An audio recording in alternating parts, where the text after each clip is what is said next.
Rock, around the corner. I've been around a lot of places. But it is by God's good grace that I am still here today because, woo, I done seen some things, done did some things. I am so passionate to be able to talk about mental health because it means a lot to me. And I'm particularly passionate to talk about mental health within our community. Because there are so many generations before us that didn't allow us to really have this conversation. Amen. So as I look back and I look at all these beautiful faces looking right back at me, it makes me feel as though your hearts and your ears are open and receptive to hear what God has placed on my heart regarding this matter. So first, let me just tell you, when Sister Beverly said I could come and present today and I didn't have to have on the suit, I could come in some jeans and a t-shirt, I was like, okay, well, this is where I need to be, praise the Lord. I can come on right here. And I did put on some little boot things because I was kind of feeling cute this morning, but I was this close to putting on my Chuck Taylors and coming on through here. So anyway, Sister Daphne, she already said she's going to come in here and teach us my kindred spirit, but I have really been blessed today hearing the different presenters, and the song that we just got through hearing was so fitting because that one more day is something that a person that's dealing with depression needs. Just that one more day, that little piece of sunshine is sometimes what they need to get through their moments. So you heard my bio. I'm a licensed mental health therapist here in Little Rock, and I came into the field because my own mental health needs weren't being met by the providers here in the area. 10 years ago, this month actually, I was coming home getting out of the Army, and I found that I was doing a good heavy jig with depression, anxiety, stress, suicidal thoughts. Now you fast forward that 6 years, and I'm still doing that same tango with the same unresolved issues, but the circumstances were different. I was on the brink of a divorce, and I found out that the baby that I was carrying in my womb had Down syndrome. Boy, you talking about some things I was going through. And you know, the thing about it is, I was kind of lost and out of place because my church family, well, they had their own piece of advice. Pray it away, Raysha. Pray it away. Get yourself right with the Lord and you wouldn't have a Down syndrome baby. Okay then. Well, my family, bless their little hearts, they tried. But you know, you sit around the dinner table, you don't want to talk about combat zone stuff. You don't want to talk because nobody in my family has special needs kids, so they didn't really know how to address the feelings I was going through. So, you know, it's in those real deep, dark places I remember thinking, why is it so uncommon to find a therapist that looks like me that can help me with my unique circumstances? Why is that so uncommon? And so I made my mind up then in that moment, because I knew I was going to get better. I had babies to care for. But in that moment, I realized I needed to be that resource, that hand, that person that can look you in the eye and say, it's okay, let's talk this out. You can even use a profane word if you need to. Because sometimes when you're hurting deep, there's some passionate things that come up and you just got to get them out. And that's got to be okay. And oftentimes we can't find that in our community. We can't find our church or our close loved ones or our elders to be okay to let us just have diarrhea of the soul, to purge those things that are holding us in emotional and spiritual bondage. Amen. Let me get back to what I was going to say.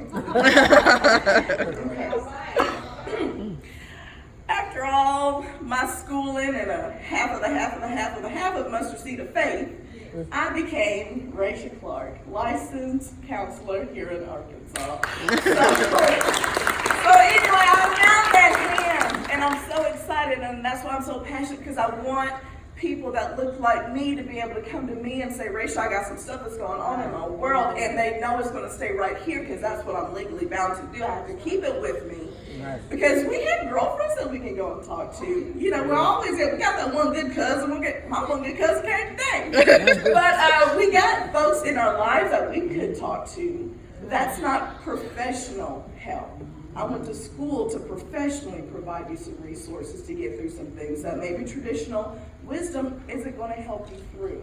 Not to say that doesn't have a place in our lives, because it does, but there is also room for professional help. So I like to, after my schooling, I came up with this very scientific idea of what mental health is, right? I like to think of mental health as a backpack.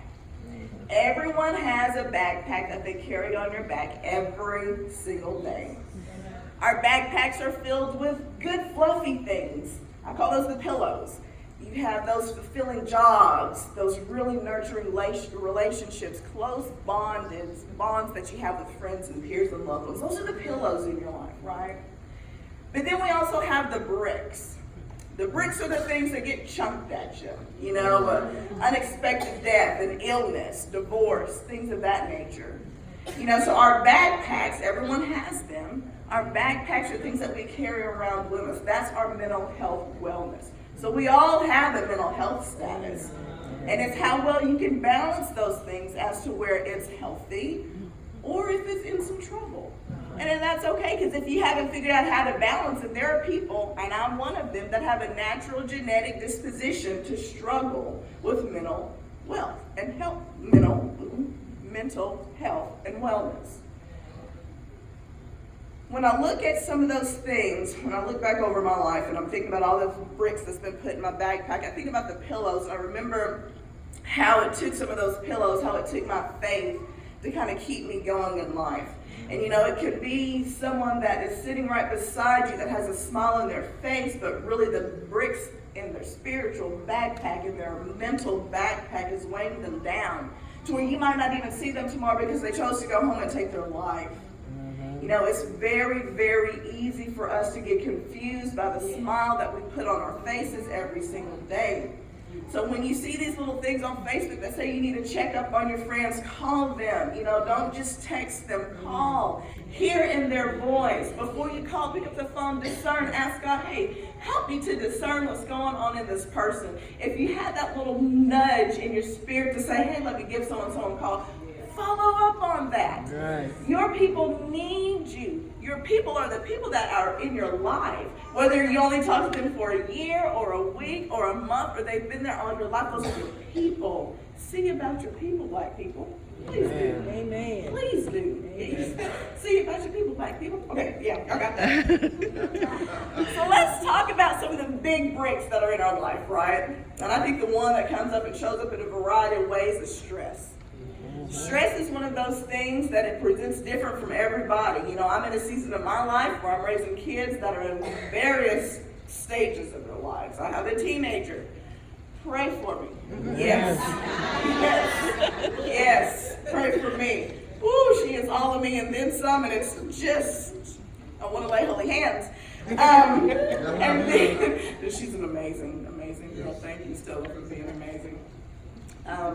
But my story is not the same as someone else's, so stress can look different, right? One of the common things is work stress that people deal with. Many women struggle trying to keep their femininity and their cultural identities in the workplace, right? Serena Williams, the volleyball player, just had this amazing commercial. What did I say? Volleyball. I said tennis. As I was saying, when y'all saw me doing this, y'all know what I'm saying. That girl got bars. She flashed the tennis player. She had that amazing commercial, and it was talking about the different faces and things that women just can't do if a woman is, she can't be that expressive. That's not a place for a woman.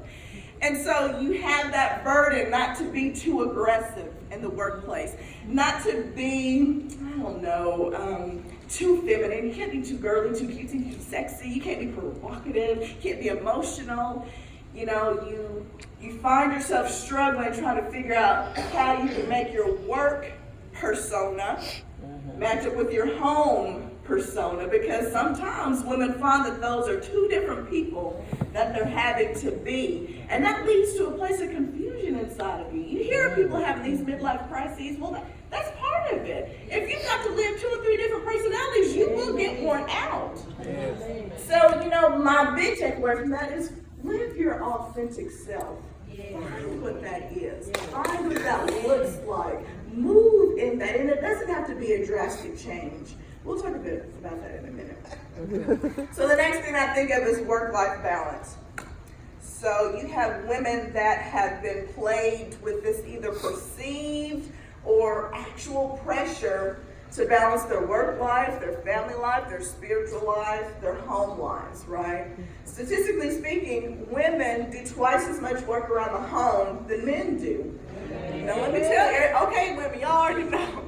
But let me tell you, if that's not communicated in relationships and partnerships, who's going to do what around the house, that presents an opportunity for hell to come up in your house. Yeah. Resentment starts to set in, and many times women, that's why I say that burden that we're feeling is because a lot of it is resentment, because we both got the same amount of hours in a day, yet I'm doing more around here. You don't see what needs to be done. So these are instances of where communication has to be prevalent. You have to have an understanding and agreement about what's going on in your house. But I have this poster that comes to mind that my grandmother had when I was growing up. It was a little girl, little black girl. She had little plaits all over her head. And she had on some little bifocal glasses. Her tongue was sticking out the side of her mouth. And she's just a knitting. She's just getting it. You could tell she was busy knitting this little thing.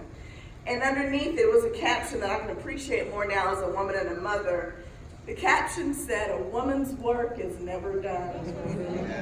And it's that burden, it's that feeling that there's somebody, somewhere, that needs something that only you apparently can do. That's the burden that many women carry. And that's the burden that I honestly challenge you to look at. Because it might be, again, an actual burden. You might be the only one. Or it might be a perceived burden to where you have put yourself in this place to believe you're the only one. So you carry around this, I got to go and so, I got to go see about so. No, you don't. Ain't nobody asked you to do all that. Ain't nobody asked you to marry none of that stuff. You put that on you. But again, it becomes this burden. And so now you're carrying this burden down. And the more we carry burdens, the heavier we carry it. So what does that do? It weighs us down. Who needs to be weighed down? Our world is cray right now. Who needs to be weighed down by unnecessary burdens? Well, we already have to face these burdens outside of our homes. Every single day. We don't need no extra. The extra's already there.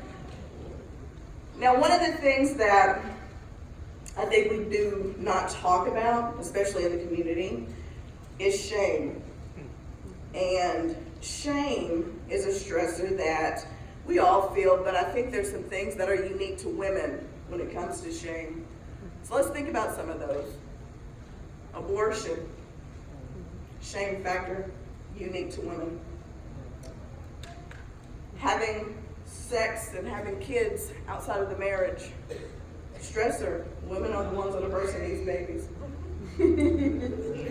Having babies by multiple men, stressor, shameful thing, especially in our community. There's the burden of being too sexy. You've seen it. Women that have beautiful coke bump chicks, as we used to say back in the day, they have that burden of being too pretty. Sometimes the burden that women carry is something that they didn't even ask for. What about the burden of rape? Look up and down the pews. Just kind of look up and down. 1 in 3 women will be a victim of sexual violence during their lifetime. This room statistically is filled with about 20 women that have been a victim of some sort of sexual trauma. And oftentimes it has happened in their childhood. So we have this unresolved drama, and what that ends up being is a 3 times more likelihood that that woman is going to struggle with depression when she becomes an adult. All the stuff that we want to keep within the family, all the stuff we want to sweep underneath the rug, all the stuff we want to ignore because we can't deal with, well, that creates a burden in our emotional, mental health backpack that we lug with us that needs to be broken free. All right. It can be worked out. That's why I'm here. I'm here. I'm one of the types of people that you can go to get the help to work that stuff out, because it doesn't have to be a burden that you carry, but so many feel as though they have to. It's that shame piece again. Shame, shame, shame. It's oftentimes that it's that shame that leads to those stressful bricks that were put in our spiritual and emotional and mental health backpacks that turns into the number one leading cause of disability throughout the world. What do y'all think that is? The number one disability in the world? Depression. Depression. Not high blood pressure, not stroke, not heart disease. Depression. Not obesity, depression. Worldwide, the number one cause of disability is depression.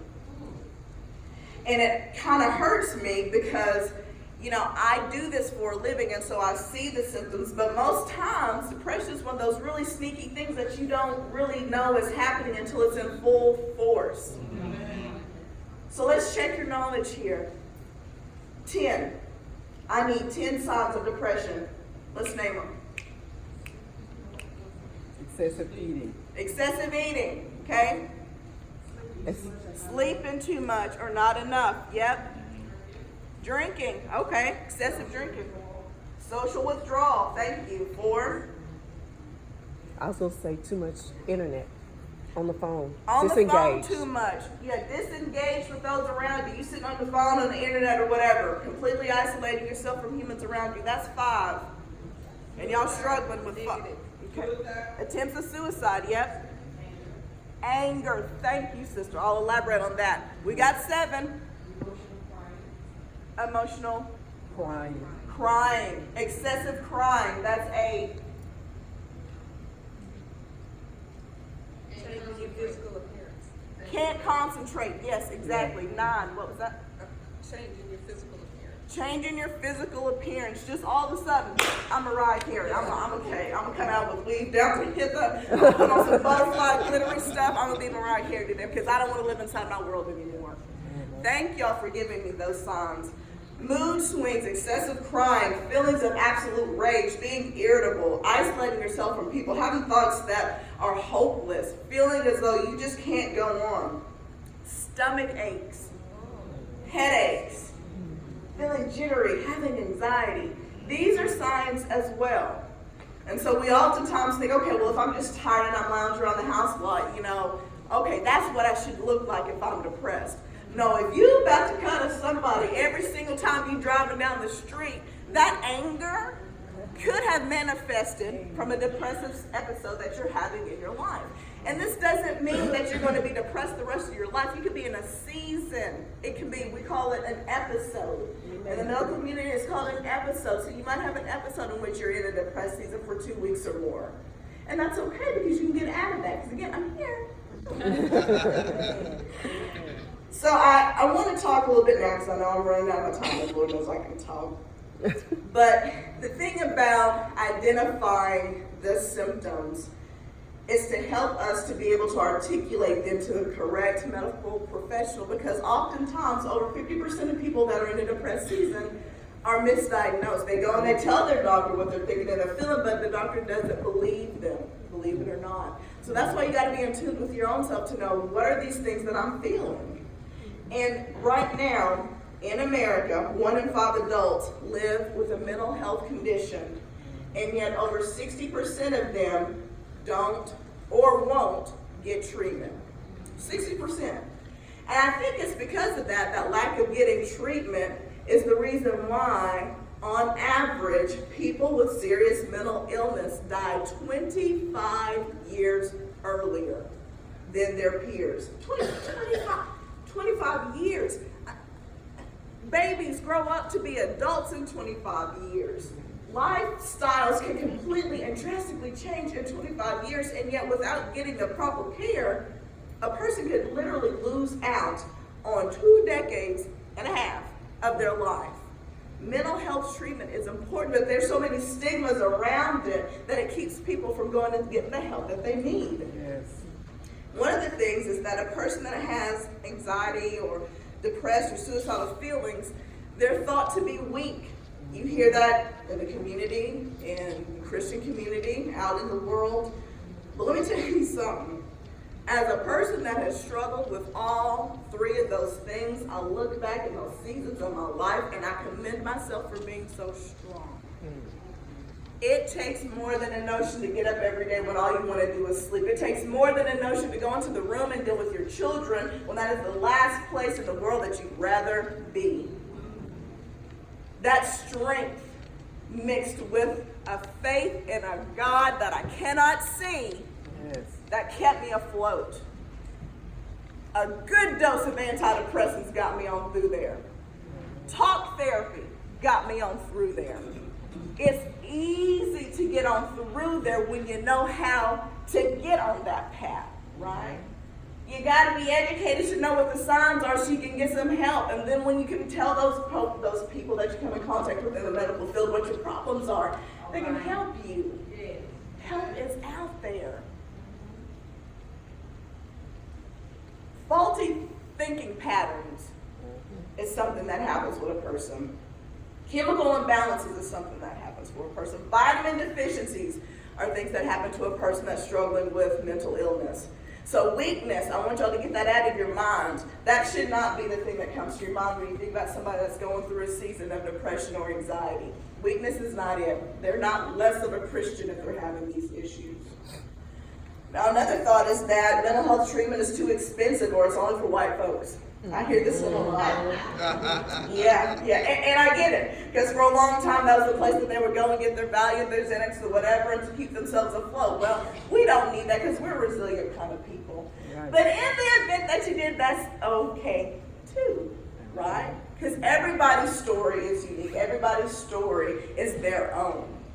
And so there are therapists now. More and more therapists of color are coming onto the scene so that people can be seen by a therapist that looks like them.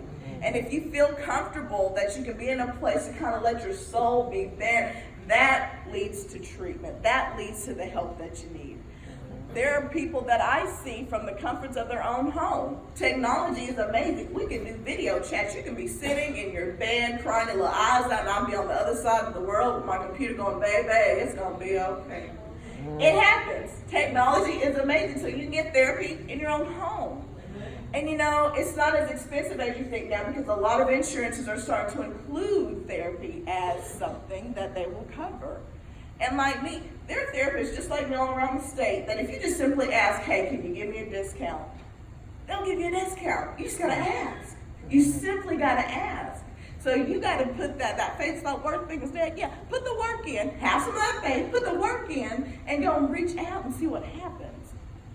Now, because we're here in a Christian environment, I need to put this misnomer out there because it's one that has kind of irked my nerves a bit, and it's that Christians should be able to pray their way out of their seasons of depression and anxiety. And let me tell you, I don't want to step on any toes here because my little boot things, they got a pretty big heel on them, so it would hurt. But in the event that I do, well, let that be your learning lesson. Amen. Let me tell you something. Amen. David, Yes. in the Bible that you read and carry it around, Yeah.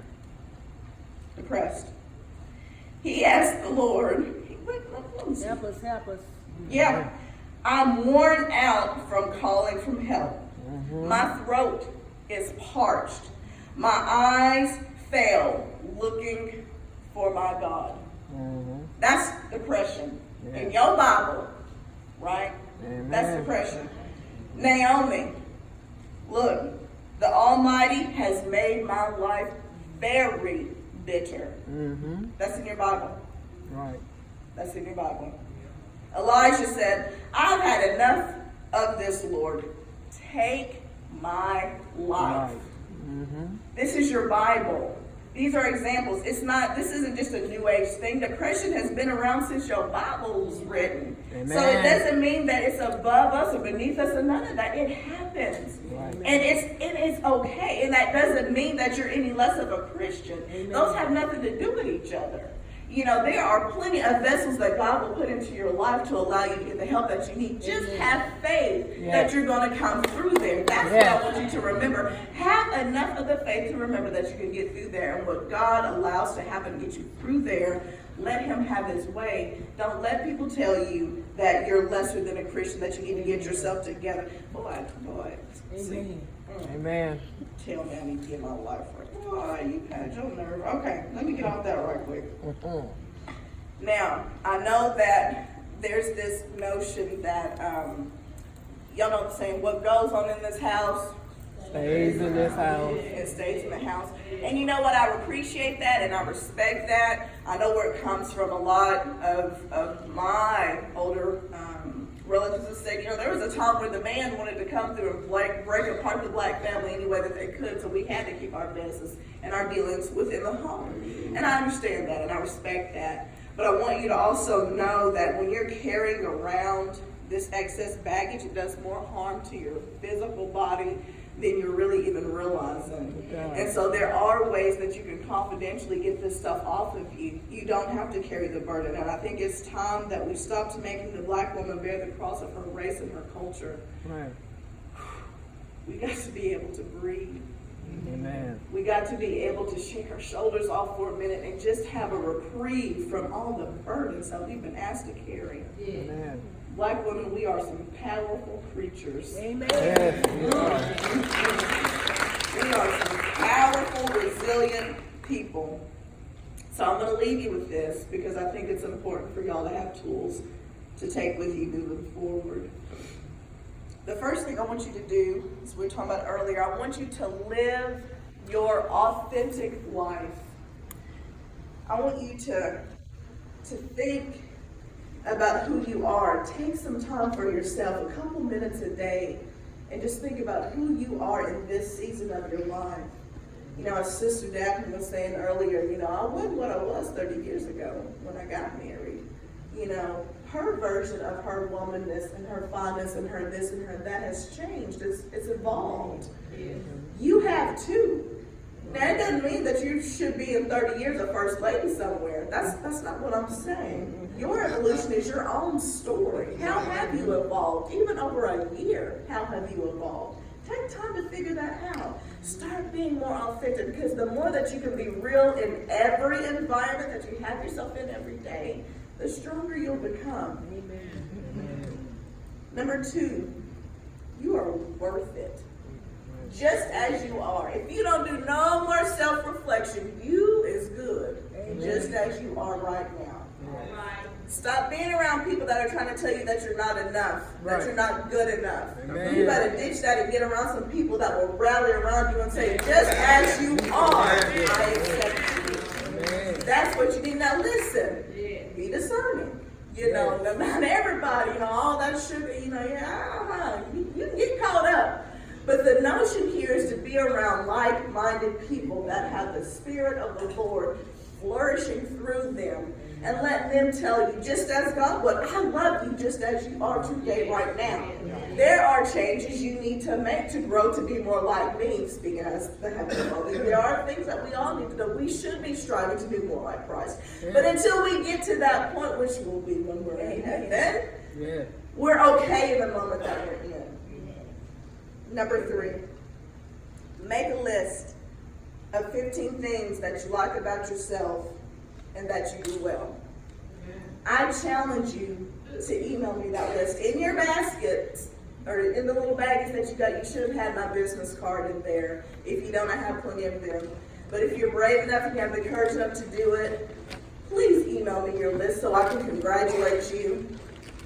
More than 75% of adult women over the age of 18 cannot list 10 things that they like about themselves.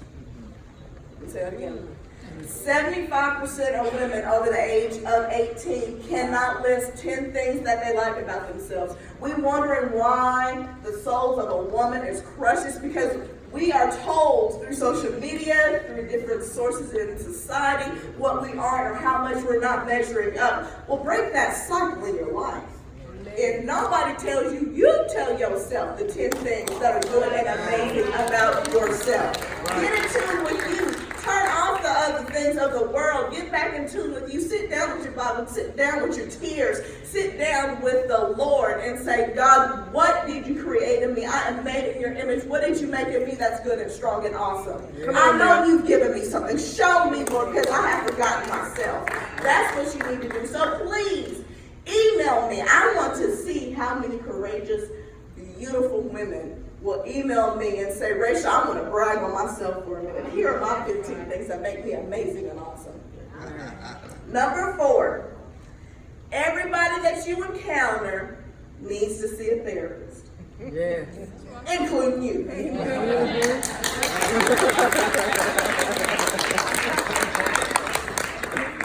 We got to let some of that grace that the Lord gives us each and every day to the people that we encounter on a daily basis, because we don't know their story.